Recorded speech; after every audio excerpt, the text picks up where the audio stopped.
Mike ಸಿಕ್ಕಿದ್ದ ಕೂಡಲೇ ಮಾತನಾಡುವಂತಹ ಚಾಳಿ ಅಥವಾ ರೋಗ ಕರೋನಾಗಿಂತ ಡೇಂಜರಸ್ ಇರುವಂತಹ ರಾಜಕಾರಣಿಗಳು ಇರುವವರೆಗೆ ಇಂತಹ ಘಟನೆಗಳು ನಡೀತಾ ಇರುತ್ತೆ. ಕಾರಣ ಮಾತನಾಡುವಾಗ ಪರಿಜ್ಞಾನ ಇರಬೇಕು, ನಾವು ಇದರಲ್ಲಿ ಪರಿಣಿತರಲ್ಲ ಅನ್ನುವುದು. ನೀವು ಪರಿಣಿತರು ಎಲ್ಲಿ ರಾಜಕಾರಣಿಗಳು ಅಂದರೆ ಜನರನ್ನು ಒಡೆಯುವುದು, ಜಾತಿಗಳನ್ನು ಎತ್ತಿ ಕಟ್ಟುವುದು, ಭ್ರಷ್ಟತೆಯಲ್ಲಿ ಮೆರೆಯುವುದು, ಕೊಟ್ಟ ಮಾತನ್ನು ತಪ್ಪಿಸಿಕೊಳ್ಳುವುದು, ಕುಟುಂಬವನ್ನು ಸಲಹಿ ಸಾಕುವುದು, ಆಸ್ತಿಯನ್ನು ಮಾಡುವುದು, ಇದೆಲ್ಲ ನಿಮ್ಮ ತಂತ್ರಜ್ಞಾನ ಮತ್ತು ನಿಮ್ಮ PhD. ಗೊತ್ತಿಲ್ಲದೆ ಇರೋದಕ್ಕೆ ತಲೆ ಹಾಕಬಾರ್ದು. ಎಲೆಕ್ಷನ್ ಟೈಮಲ್ಲಿ ಇಂಥ ರಾಜಕಾರಣದ ಟೀಕೆಗಳು ಹೆಚ್ಚಾಗಿದೆ. ಈ ಸರಿನೂ ಮಂಡ್ಯದ ಮೈತ್ರಿ ಅಭ್ಯರ್ಥಿ ಕುಮಾರಸ್ವಾಮಿ ಮಾರ್ಚ್ 21 ಚೆನ್ನೈನ ಆಸ್ಪತ್ರೆಯಲ್ಲಿ ಹೃದಯದ ಚಿಕಿತ್ಸೆಗೆ ಒಳಗಾಗಿದ್ದರು. 2 ದಿನ ಆದಮೇಲೆ ಅವರು ಭಾನುವಾರ ಡಿಸ್ಚಾರ್ಜ್ ಆಯಿತು, ಬಂದರು. ವಿಶ್ರಾಂತಿ ಕೂಡ ಪಡೆಯದೆ ಒಂದಿಷ್ಟು ಆ್ಯಕ್ಟಿವ್ ಆದರು. ಆ್ಯಕ್ಟಿವ್ ಅಂದರೆ ಅದು ಸಭೆಗಳು, ಬಹಿರಂಗದಲ್ಲ. ಏನೇನೋ ಅದನ್ನೇ ಇಟ್ಕೊಂಡು ಒಂದು ಕಾಲದ ಅವರ ಆಪ್ತ, ಬಹುಶಃ ಅವ್ರಿಗೂ ಗೊತ್ತಿತ್ತೇನೋ ಇವ್ರಿಗೆ ಏನೇನು ಸಮಸ್ಯೆ ಇದೆ ಅಂತ. ಶ್ರೀರಂಗಪಟ್ಟಣ ಕಾಂಗ್ರೆಸ್ ಶಾಸಕ ರಮೇಶ್ ಬಂಡಿ ಸಿದ್ದೇಗೌಡ ಹೇಳ್ತಾರೆ, ಅಸಲಿಗೆ ಕುಮಾರಸ್ವಾಮಿ ಅವ್ರಿಗೆ ಆಪರೇಷನ್ ಆಗಿರೋದೇ ಅನುಮಾನ ಅನ್ನೋ ಥರ ಮಾತಾಡ್ತಾರೆ. ಇದೆಲ್ಲ ಎಲೆಕ್ಷನ್ ಗಿಮಿಕ್ ಅಂತ. ಸಹಜವಾಗಿ ಜನ ತಿರುಗಿಬಿದ್ರು. ಹೀಗೆ ಏನಾರು ಒಂದು ಚುನಾವಣೆ ಸಂದರ್ಭ ಬಂದ ತಕ್ಷಣ ಹೋಗಿ ಹಾಸ್ಪಿಟ್ಲಿಗೆ ಸೇರ್ತಾರೆ. ಹಾಸ್ಪಿಟ್ಲಿಗೆ ಸೇರಿಸಿ 3 ದಿವಸ ಇರ್ತಾರೆ. ಒಂದು ಹಾರ್ಟ್ ಆಪರೇಷನ್ ಆಯ್ತದೆ, 4ನೇ ದಿವಸಕ್ಕೆ ಇಡೀ ರಾಜ್ಯ ಸುತ್ತಾ ಇರ್ತಾರೆ. ಅದು ಹೆಂಗೆ ಸಾಧ್ಯ ಅಂತ ನನಗೆ ಅರ್ಥ ಆಯ್ತಲ್ಲ.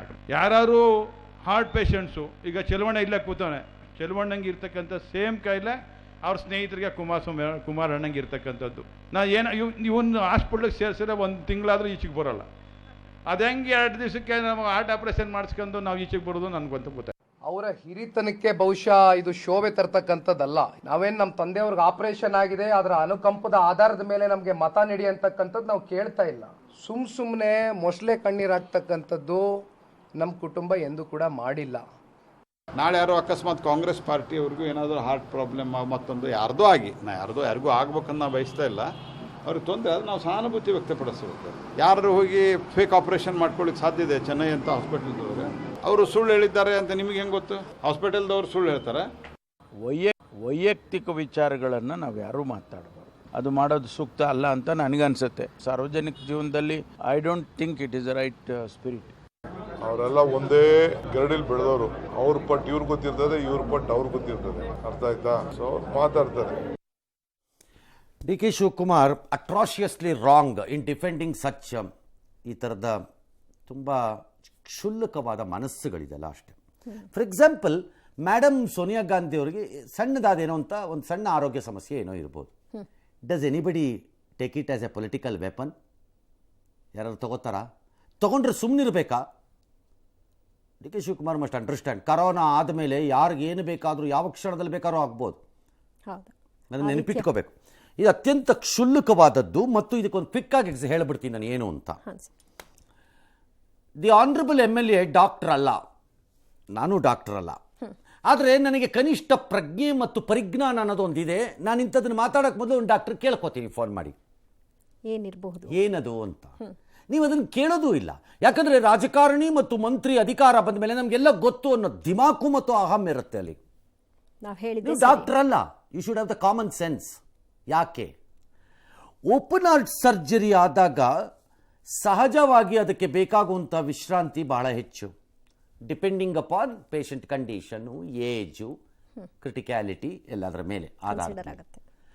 ಅದೇ ರೀತಿ ಈವನ್ ಅಸ್ಯೂಮಿಂಗ್ ಎಂಜಿಯೋಪ್ಲಾಸ್ಟಿ ಆಯಿತು ಅಂತಂದ್ರೂ, ಸ್ಟೆಂಟ್ ಹಾಕ್ಸೋದು ಅಂದ್ರೂ ಎಗೇನ್ ಕಂಡೀಷನ್ ಮೇಲೆ, ಪೇಷಂಟ್ ಕಂಡೀಷನ್ ಮೇಲೆ ಇಟ್ ನೀಡ್ಸ್ ಸರ್ಟನ್ ರೆಸ್ಟ್ ಬೇಕು ಕೂಡ, ಇಲ್ಲ ಅಂತಲ್ಲ. ಹಾಗಿದ್ರೆ ಇದಕ್ಕೆ ರೆಸ್ಟ್ ಬೇಡವಾ ಅಂತಲ್ಲ, ಒಂದೊಂದಕ್ಕೊಂದೊಂದು. ಫಾರ್ ಎಕ್ಸಾಂಪಲ್, 25 ವರ್ಷದ ಹಿಂದೆ ಯಾರು ಕಣ್ಣಿನ ಆಪರೇಷನ್ಗೆ ಹೋಗಿದ್ದಿದ್ರೆ 3 ದಿನ ಮಲ್ಕೋಬೇಕಾಗಿತ್ತು. ಇವತ್ತು ಕಣ್ಣಿನ ಡಾಕ್ಟರ್ಗಳು 1 ಅವರಲ್ಲಿ ಮನೆಗೆ ಕಳಿಸ್ತಾರೆ. ರೆಸ್ಟ್ ಅವಶ್ಯಕತೆ ಇಲ್ಲ. ಹೋಗಿ ಮನೆಗೆ ಹೋಗಿ ಏನಾಗಲ್ಲ, ಮನೆಗೆ ಹೋಗಿ ಅಂತ ಕಳಿಸ್ತಾರೆ. ಒಂದಷ್ಟು ಕೇರ್ ತಗೊಳ್ಳಿ ಅಂತ ಹೇಳ್ತಾರೆ. ಹಾಗೆ ಈ ಆಪರೇಷನ್, ಇದು ಓಪನ್ ಹಾರ್ಟ್ ಸರ್ಜರಿ ಸ್ಟೆಂಟ್ ಅಲ್ಲ, correction to a previous operation ಅಷ್ಟೇ. ಇದು ಏನೋ ಒಂದು ಆಪರೇಷನ್ ಮಾಡಿದ್ದಾರೆ ಸ್ಟೆಂಟಲ್ಲಿ, ಅದರದ್ದೊಂದು ಕರೆಕ್ಷನ್ ಮಾಡಿದ್ದಾರೆ, ಬಿಕಾಸ್ ಅದು ಸಸ್ಟೈನ್ ಆಗಿಲ್ಲ ಅಂತ. ಅದಕ್ಕೊಂದು ಕವಚ ಹಾಕೋದು ಅಂತನೋ, ಮೆಟಾಲಿಕ್ ಇದನ್ನು ಹಾಕೋದು ಅಂತನೋ ಏನೋ ಒಂದು ಮಾಡ್ಕೊಂಡಿದ್ದಾರೆ ಅವರ ಪದ್ಧತಿಯಲ್ಲಿ. ಅದಕ್ಕೆ ಆಪರೇಷನ್ ಅಂದ ತಕ್ಷಣ ನಮ್ಮ ಮನಸ್ಸಿನಲ್ಲಿರೋದೇನು ಬಗದು ಬಿಡ್ತಾರೆ, ಎಲ್ಲ ಬಗದ್ಬಿಟ್ಟು ತೆಕ್ಕೊಂಡ್ಬಿಡ್ತಾರೆ, ತೆಕ್ಕೊಂಡು ಎಲ್ಲ ಜೋಡಿಸ್ಬಿಟ್ಟು ಮತ್ತೆ ಹಿಂಗೆ ಹೊಲ್ದು ಹಾಕ್ಬಿಡ್ತಾರೆ ಅಂತ. ಹಾಗಲ್ಲ ಈಗ ಟೆಕ್ನಾಲಜಿ, ಹಂಗೆ ಬಗಿಬೇಕಾಗಿಲ್ಲ. Without that they can conduct operations ಈಗ. ಹಾಗಾಗಿ ಇದು ಅದು ನಂಬರ್ 1. ಹಾಗಾಗಿ ಅದಕ್ಕೆ ಬೇಕಾಗೋ ರೆಸ್ಟು ಕಡಿಮೆ, ಎಷ್ಟು ಬೇಕು ಅಂತ ನಾನು ಹೇಳಿಲ್ಲ, ಅದು ಅವ್ರ ಲೆಕ್ಕಾಚಾರ. ಹಂಗಂದ್ಬಿಟ್ಟು ಅವ್ರು ಉಡಾಫೆಯಿಂದ ಇರೋಕ್ಕಾಗಲ್ಲ. ಪೇಷಂಟಿಗೆ ಭಾಳ ರೆಸ್ಟ್ರಿಕ್ಷನ್ಸ್ ಇರುತ್ತೆ, ಹೇಳಿರ್ತಾರೆ ಹೀಗೆ ಫಾಲೋ ಮಾಡಿ, ಹೀಗೆ ಫಾಲೋ ಮಾಡಿ, ಹೀಗೆ ಫಾಲೋ ಮಾಡಿ ಅಂತ ಹೇಳಿರ್ತಾರೆ.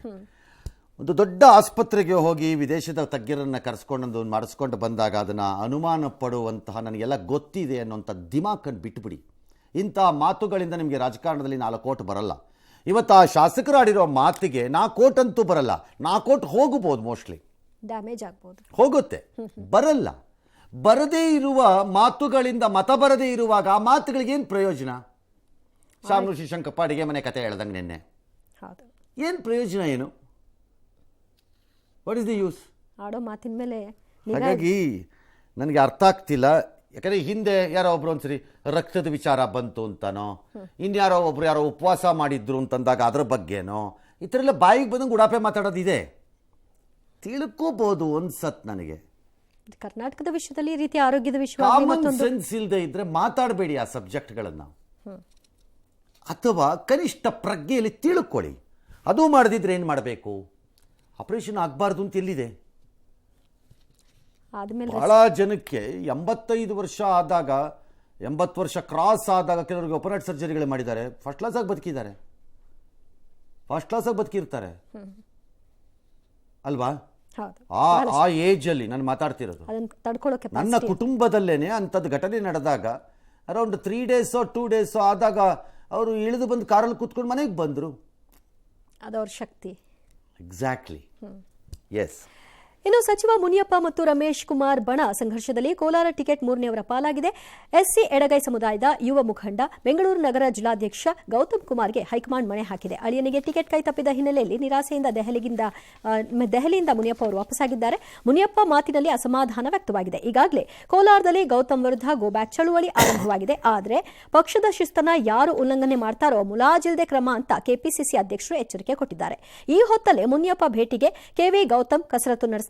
ಡಿಕೆ ಶಿವಕುಮಾರ್ ಕಾಲಿಗೆ ಬಿದ್ದು ಬಿ ಫಾರ್ಮ್ ಅನ್ನು ಪಡ್ಕೊಂಡಿದ್ದಾರೆ. ಚಿಕ್ಕಬಳ್ಳಾಪುರ ಕಾಂಗ್ರೆಸ್ ಅಭ್ಯರ್ಥಿ ರಕ್ಷಾರಾಮಯ್ಯ ಕೂಡ ಬಿ ಫಾರ್ಮ್ ಪಡ್ಕೊಂಡ್ರು. ಈಗ ಮಾಜಿ ಮಂತ್ರಿ ಶಿವಶಂಕರ್ ರೆಡ್ಡಿ ನಡೆ ಕುತೂಹಲ ಮೂಡಿಸ್ತಾ ಇದೆ. ಇನ್ನು ಲೋಕಸಭಾ ಚುನಾವಣೆ ಬಳಿಕ ಕಾಂಗ್ರೆಸ್ ಇಬ್ಬಾಗ ಆಗಲಿದೆ. ಅದರ ಪರಿಣಾಮ ರಾಜ್ಯ ಸರ್ಕಾರದ ಮೇಲೆ ಆಗತ್ತೆ ಅಂತ ಹಾವೇರಿ ಬಿಜೆಪಿ ಅಭ್ಯರ್ಥಿ ಬಸವರಾಜ ಬೊಮ್ಮಾಯಿ ಭವಿಷ್ಯ ನುಡಿದಿದ್ದಾರೆ. ಕೊಟ್ರೆ ಅವ್ರಿಗೆ ಒಪ್ಕೊಂಡು ಕೆಲಸ ಮಾಡ್ತೀವಿ. ಸ್ವಪ್ರತಿಷ್ಠೆಗಳು ಯಾವ ನಮ್ಮಲ್ಲಿ ಇಲ್ಲ. ಯಾರಾದರೂ ಹೇಳ್ಕೊಳ್ಳಿ, ಹೈಕಮಾಂಡ್ ಕೊಟ್ಟಿರೋ ಸೀಟು ನಾವು ಕೆಲಸ ಮಾಡ್ತೀವಿ. 2 ಗುಂಪಿಗೂ ನಾವು ಅವಕಾಶ ಕೊಡೋದಿಲ್ಲ. ಗುಂಪು ರಾಜಕಾರಣ ಇಲ್ಲಿಲ್ಲ. ಲಕ್ಷ್ಮಣ್ ರೇಖೆನ ಕ್ರಾಸ್ ಮಾಡಲಿಕ್ಕೆ ಸಾಧ್ಯ ಇಲ್ಲ ಅಂತ ನಾನು ನೇರವಾಗಿ ಹೇಳಿದ್ದೀನಿ. ಸೀಟ್ ಗೆಲ್ಲೋದು ಬಿಡೋದು next point. Schist is more important. ಈ ಥರ ಡಿಸಿಪ್ಲಿನ್ ಹೆಚ್ಚು ಕಮ್ಮಿ ಆಯ್ತು ಅಂದರೆ we will not spare any one of them.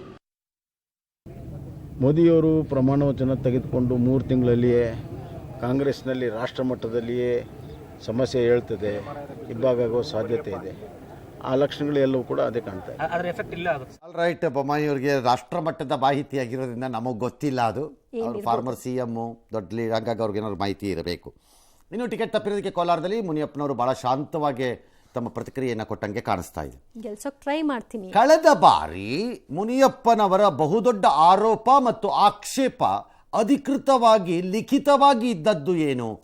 ಒಳಗಡೆ ಇದ್ದವರೇ ನನಗೆ ಚೂರಿ ಹಾಕಿ ಒಳಗುನ್ನ, ನಮ್ಮಲ್ಲಿ ಬಳಸ್ತಾ ಇರ್ತಾರ ಪದನ, ಒಳಗುನ್ನ ಅಂತ ಗುನ್ನ ಹಾಕಿಬಿಟ್ಟು ನನ್ನನ್ನು ಸೋಲಿಸಿದ್ದಾರೆ ಅಂತ ಹೇಳ್ತಾರೆ. ಹಾಗಾಗಿ ಈ ಬಾರಿ ಯಾರು ಒಳಗುನ್ನ ಹಾಕ್ತಾರೋ ಬಿಡ್ತಾರೋ, ಅಥವಾ ತ್ಯಾಗಮೂರ್ತಿಗಳಂತೆ ಎಲ್ಲವನ್ನ ಮರೆತು ದುಡಿಯುತ್ತಾರೋ ಗೊತ್ತಿಲ್ಲ. ಯಾಕಂದರೆ ಕಾಂಗ್ರೆಸ್ ಅಲ್ಲಿ ಹೇಳಿದಾರಂತೆ, ಯಾರ್ಯಾರು ನಿಮ್ಮ ಮಕ್ಕಳಿಗೆ ಅಥವಾ ನಿಮ್ಮ ರಿಲೇಟಿವ್ಸ್ಗೆ ನೀವು ಸೀಟ್ ತೊಗೊಂಡಿದ್ದೀರಿ, ನೀವೆಲ್ಲ ಪರ್ಫಾರ್ಮ್ ಮಾಡದೇ ಇದ್ದರೆ ಫಲಿತಾಂಶ ಬಂದ ಮೇಲೆ ನೀವು ಬಿಡಬೇಕಾಗತ್ತೆ ಜಾಗನ ಅಂತ. ನನಗೇನಂಗೆ ಕಾಣಿಸ್ತಿಲ್ಲ. ಹಂಗೆ ಬಿಡ್ಸಕ್ಕೆ ಹೋದರೆ ಭಾಳ ಡೇಂಜರಸ್ ಸಿಚುವೇಶನ್ಗೆ ಹೋಗ್ಬಿಡ್ಬೋದು ಅದು. ಹಾಂ, ಗೊತ್ತಿಲ್ಲ. ನೋಡೋಣ, ರಿಸಲ್ಟ್ ಆಗಲಿ ಬರಲಿ, ಯಾರು ಗೆಲ್ತಾರೋ ಯಾರು ಸೋಲ್ತಾರೋ ನಮಗೇನು ಗೊತ್ತೀಗ ಅಲ್ವಾ? ಓಕೆ. ಮಂಡ್ಯ ಲೋಕಸಭಾ ಚುನಾವಣೆ ಕೂಡ ರಾಜಕೀಯ ಈಗ ರಂಗೇರ್ತಾ ಇದೆ. ಏನಂತೆ, ಸಂಸದೆ ಸುಮಲತಾ ಅವರು ಇವತ್ತು ತಮ್ಮ ತೀರ್ಮಾನವನ್ನು ಮಾಡಿಲ್ಲ. ನಾಳೆನೋ ನಾಳಿದ್ದು ಅದೇನೋ 3ನೇ ತಾರೀಕೇನೋ ಹೋಗಿ ಮಂಡ್ಯಲ್ಲಿ ಸಭೆ ಮಾಡಿ ತೀರ್ಮಾನ ಮಾಡ್ತೀನಿ ಅಂದಿದ್ದಾರೆ. ಬೆಂಬಲಿಗರು ಸಭೆ ಮಾಡಿದ್ದಾರೆ. ನಾನು ಮಂಡ್ಯ ಬಿಟ್ಟು ರಾಜಕಾರಣ ಮಾಡಲ್ಲ, ಗೆದ್ದರೂ ಸೋತರೂ ಅಲ್ಲೇ ಇರ್ತೀನಿ, ಋಣ ಇದೆ ಅಂತೆಲ್ಲ ಹೇಳಿದ್ದಾರೆ. ನೀವು ಇನ್ನೊಂದು ಸರಿ ಸ್ಪರ್ಧಿಸಿ ಅಂತ ಬೆಂಬಲಿಗರು ಹೇಳಿದ್ರು. ಈ ಮಧ್ಯೆ JDS ನಾವು ಅವ್ರನ್ನ ಭೇಟಿ ಮಾಡಿ ಬೆಂಬಲ ಕೋರ್ತೀವಿ ಅಂದರು. ಪ್ರತಾಪ್ ಸಿಂಹನ ಸಮರ್ಥಿಸಿದ್ರಂತೆ. ಅದಕ್ಕೆ ಅವತ್ತು ಹೀಯಾಳಿಸಿದವ್ರಿಗೆ ಸ್ವಾಭಿಮಾನಿಯಾಗಿ ಉಳಿದು ಸುಮಲತಾ ಉತ್ತರ ಕೊಡಬೇಕು ಅಂತ ಮಾಜಿ ಮಂತ್ರಿ ನರೇಂದ್ರ ಸ್ವಾಮಿ ಅವರು ಒಂದು ಪುಕ್ಕಟ್ಟೆ ಸಲಹೆಯನ್ನು ದಯಪಾಲಿಸಿದ್ದಾರೆ.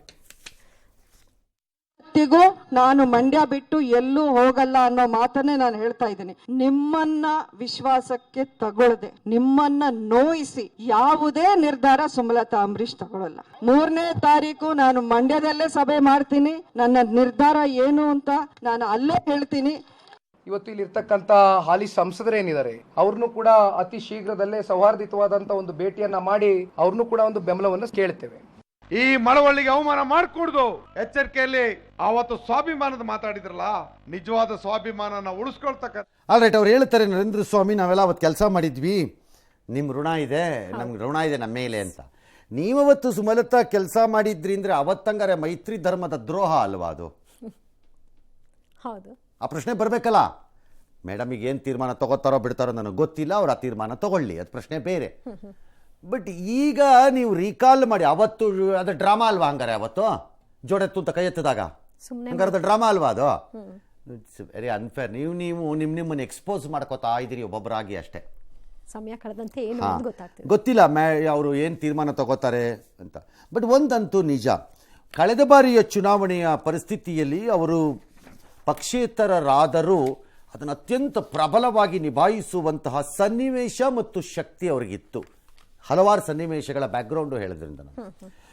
ಆದರೆ ನಂತರದ ದಿನಗಳಲ್ಲಿ ಅಂದರೆ ಇನ್ನು ಮುಂದಕ್ಕೆ ಹೋಗ್ತಾ ಹೋಗ್ತಾ ಪಕ್ಷೇತರರಾಗಿ ಇದ್ದು ರಾಜಕಾರಣವನ್ನು ಸವಸೋದು ಅಷ್ಟು ಸುಲಭ ಅಲ್ಲ. ದೇಶದ ರಾಜಕಾರಣದಲ್ಲಿ ಅಷ್ಟು ಸುಲಭ ಅಲ್ಲ, ಆಗಲ್ಲ ಅಂತ ನಾನು ಹೇಳಿಲ್ಲ, ಸುಲಭ ಅಲ್ಲ. ಅದು ಐಡೆಂಟಿಫೈ ಆಗಿ ಪಾಲಿಟಿಕ್ಸ್ ಮಾಡೋದ್ರದಕ್ಕಿಂತ ಅಂದರೆ ಒಂದು ಪಕ್ಷದ ಬೇಸ್, ಅದು ಯಾವ ಪಕ್ಷನಾರು ಆಗಿರಲಿ, ಅದು ಬೇಕಾಗ ಬರುತ್ತೆ. ಕೆಲವ್ರ ಕಡೆ, ತುಂಬ ಕಡೆ ಅದು ಕಷ್ಟ. ಒನ್ ಟರ್ಮಲ್ಲಿ ಆಗುತ್ತೆ, ಅದಾದ್ಮೇಲೆ ಕಂಟಿನ್ಯೂ ಮಾಡೋದು ಭಾಳ ಕಷ್ಟ. ಇಟ್ಸ್ ನಾಟ್ ದಟ್ ಈಸಿ ಅಂತ ನಾನು ಹೇಳೋದು. ಗೊತ್ತಿಲ್ಲ ಈಗ ಅವ್ರು ಏನು ತೀರ್ಮಾನ ತಗೋತಾರೋ ಅದು ತಗೊಳ್ಳಿ, ಆಮೇಲೆ ನೋಡೋಣ ಅದನ್ನು.